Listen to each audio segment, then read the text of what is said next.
యథార్థానికి వాలి కన్నా రావణాసురుడి కన్నా హనుమయే బలవంతుడు అని నాకు అనిపిస్తోంది. 100 యోజనముల సముద్రాన్ని ఒక్కడే అవలీలగా లంఘనం చేశారా?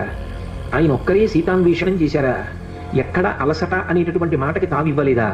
సీతమ్మ తల్లి యొక్క జాడ కనిపెట్టి శరీర పరిత్యాగం చేద్దామనుకున్నటువంటి తల్లికి మళ్ళీ ప్రాణముల మీద ఆశ కలిగేటట్టుగా మాట్లాడి రామచంద్రమూర్తి ఇచ్చినటువంటి అభిజ్ఞానాన్ని సీతమ్మకు బహూకరించి సీతమ్మ పట్ల పరమ భక్తి ప్రపత్తులతో ప్రవర్తించి ఆమెకు జీవితం మీద ఆశ కల్పించారా? అక్షకుమారుడి వంటి భయంకరమైనటువంటి రాక్షసుని సంహరించారా? రావణాసురుడికి తన సందేశాన్ని ఒక్కడే నిర్భయంగా వినిపించాడా?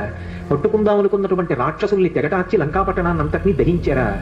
ఒక్కడే సునాయాసంగా మళ్ళీ 100 యోజనముల సముద్రాన్ని దాటి ఈవలి ఒడ్డుకు వచ్చి వానరులకు సీతమ్మ తల్లి యొక్క క్షేమవార్త నివేదించి మధువన భంజనం చేసి సుగ్రీవుడికి రామచంద్రమూర్తికి సీతమ్మ క్షేమవార్త చెప్పి మళ్ళీ సీతారాములిద్దరూ కలుసుకోవడానికి తగినటువంటి అవకాశాన్ని కల్పించారా? ఇటువంటి బలపరాక్రమాలు ఒక వ్యక్తి యందు ప్రకాశించడం సామాన్యమైనటువంటి విషయం కాదు. ఇంత గొప్ప శక్తి, ఇటువంటి తేజస్సు, ఇటువంటి దుర్నిరీక్ష్యమైనటువంటి పరాక్రమం అసలు స్వామి హనుమయందు ఎలా ప్రచోదనమయ్యాయి, ఏ కారణం చేత కలిగాయి అని రాముడు సర్వజ్ఞుడైనటువంటి అగస్త్య మహర్షిని ప్రశ్న చేశాడు. దానికి జవాబు చెప్తూ అగస్త్య మహర్షి హనుమ యొక్క ఆవిర్భావ ఘట్టాన్ని వర్ణించారు. వర్ణిస్తూ ఒక మాట చెప్తారు.